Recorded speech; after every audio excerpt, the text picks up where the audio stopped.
कि अगर आप 2017 की वही आंकड़े हमारे पास है, वही बेंचमार्क आज की तारीख में है, तो 2017 में जो भारतीय जनता पार्टी को जो जबरदस्त वोट मिला था वो अर्बन सेंटर से मिला था, खासतौर पर चार, अहमदाबाद, सूरत, वडोदरा और राजकोट। और यहाँ की 55 में से 45 सीटें उसने जीती थी। और जो वोट परसेंटेज था वो 73% वोट था, अनएक्सपेक्टेडली एक्सेप्शनली वेरी हाई। तो इन चार सेंटर्स में अगर आम आदमी, अगर बीजेपी ने इतना बढ़िया परफॉर्मेंस नहीं किया होता तो उनको दिक्कत होती, क्योंकि बाकी की 127 सीटों में कांग्रेस पार्टी को 67 सीटें मिली थी और बीजेपी को 55 सीटों के आसपास मिली थी। यानी अर्बन सेंटर्स बीजेपी का बहुत स्ट्रांग है और चार मेट्रोपोलिस तो बहुत ही ज्यादा स्ट्रांग है। जो नई पार्टी आती है वो नई पार्टी अमूमन माना जाता है कि पहले अर्बन सेंटर्स में एनरोल करती है, फिर धीरे से वो रूरल सेंटर में जाती है। जैसे बीजेपी कुछ समय पहले कही जाती थी कि बीजेपी अर्बन सेंटर की पार्टी है, रूरल में वो उतनी एक्सेस नहीं करती। जब उसने रूरल में किया तो इनविंसिबल हो गई। आपको क्या लगता है, क्या आम आदमी पार्टी रूरल में स्ट्रांग हो रही है? क्या जो ट्रेंड अभी तक चलता रहा उसको उलट रही है, या अर्बन में स्ट्रांग है और लेकिन उतना दिख नहीं रहा जितना दिखना चाहिए? आपको अपने का अनम्यूट करना पड़ेगा यशवंत। माफ कीजिएगा, मैंने कहा कि उनकी एंट्री अर्बन में जरूर हुई, लेकिन अक्टूबर के जो हमारे आंकड़े थे एबीपीसी वोटर के ट्रैकर के, उसमें हमने उनका ट्रैक्शन ग्रामीण इलाकों में भी पाया था आशुतोष। और दूसरा, उस समय हमको अब नए आंकड़े तो कल रात को आएंगे हमारे पास में, लेकिन उस समय पर भी सौराष्ट्र में उनका ट्रैक्शन और बढ़ता हुआ दिख रहा था। और सौराष्ट्र वो इलाका है आशुतोष जहां सबसे ज्यादा डैमेज बीजेपी को हुआ था। और हम इस बात को माने कि कांग्रेस को जो एक अनायास बड़ी सफलता मिली थी बहुत सारे इलाकों में, उसके पीछे पाटीदार आंदोलन का भी एक बड़ा हिस्सा था। पटेल मतदाताओं की नाराजगी एक बहुत बड़ा कारण था उसका।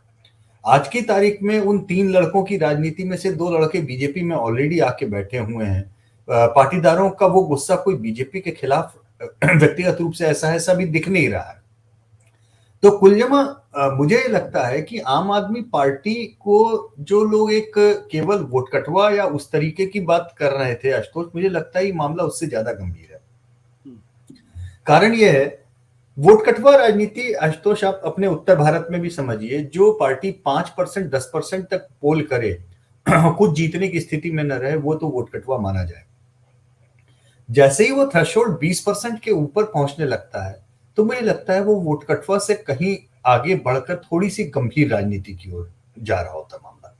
और उसको केवल वोट कटवा कहने में मुझे अब थोड़ा सा संदेह हो रहा है, क्योंकि सीटों पे तो पिछली बार आपको याद होगा हमने 1 महीने पहले 17% वोट शेयर का प्रोजेक्शन किया था और 0 से 2 सीटें बोली थी। अब 0 से 2 का मतलब यह है कि कोई आप बोले कि 17% तो वोट बड़े हैं, यशवंत जी आपने 2 सीटें कौन सी, तो मैं 2 सीट क्या, आज अगर कोई 10-15 सीट का भी प्रोजेक्शन करे, 20 का भी करे, वो पिन पॉइंट नहीं कर सकता आशुतोष की आम आदमी पार्टी की ये एक सीट है जो आम आदमी पार्टी की आ रही है, वो नहीं पिन पॉइंट कर सकता, क्योंकि वो संभव ही नहीं है किसी भी पार्टी जिसको 0 वोट मिले हो उसका एकदम से विस्तरण हो उस तरीके से। और एक अलग से बात मैं 2-3 दिन से और सुन रहा हूं कि आम आदमी पार्टी के पास में कैंडिडेट ही नहीं है तो वोट क्या उनका असर पड़ेगा। सच्चाई यह है कि आम आदमी पार्टी का दिल्ली चुनाव हो चाहे पंजाब चुनाव हो, लोगों ने कैंडिडेट देख के तो आशुतोष वोट नहीं दिया था, लोगों ने तो सिंबल पे वोट लगाया। आप अच्छे से जानते हैं, आप उस पूरे आंदोलन के हिस्से भी रहे हैं। एक प्रोटेस्ट वोट का फ्रंट आम आदमी पार्टी का रहा है जनरली, कि झाड़ू पे बटन दबा दिया, उसका कैंडिडेट से कोई लेना देना नहीं रहा, बहुत ज्यादा कभी नहीं रहा।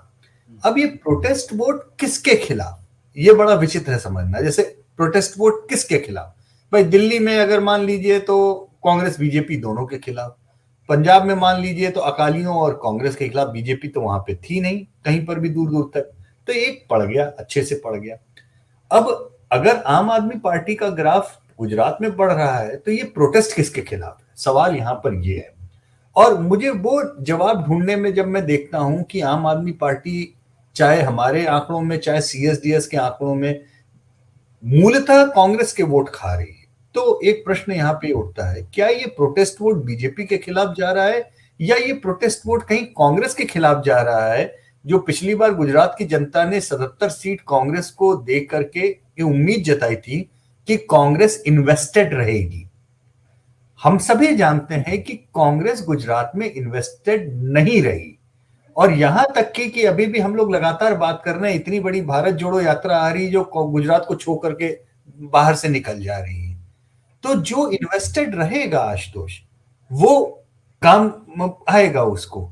आज एक आंकड़ा मैंने पढ़ा, एक सहयोगी ने बताया कि पिछले 6-8 महीनों में करीबन राहुल गांधी जी की टोटल गुजरात यात्राएं कुल मिलाकर के 3 रही हैं, नरेंद्र मोदी जी की शायद 14 रही हैं, और मैं अभी अमित शाह जी को काउंट नहीं कर रहा हूं, केवल नरेंद्र मोदी जी को काउंट कर रहा हूं, और अरविंद केजरीवाल जी की 20 यात्राएं रही हैं।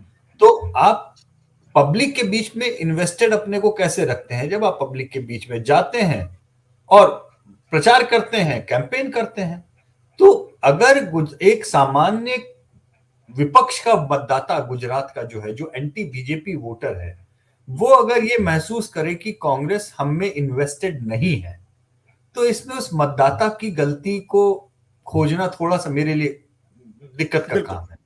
जी, ये मेरा निवेदन केवल इतना ही है उसमें। यशवंत जी, जो आपसे बातचीत हुई है, बातचीत करने के बाद ऐसा लग रहा है जैसे कि जो लोग ये सवाल पूछते, क्या बड़े विस्मय के साथ, क्या गुजराती बीजेपी हार सकती है? मतलब ये एक सवाल होता है कि यार 27 साल सत्ता में है, अभी भी नहीं हार सकती ये, और उसको नरेंद्र मोदी से जोड़ देते हैं।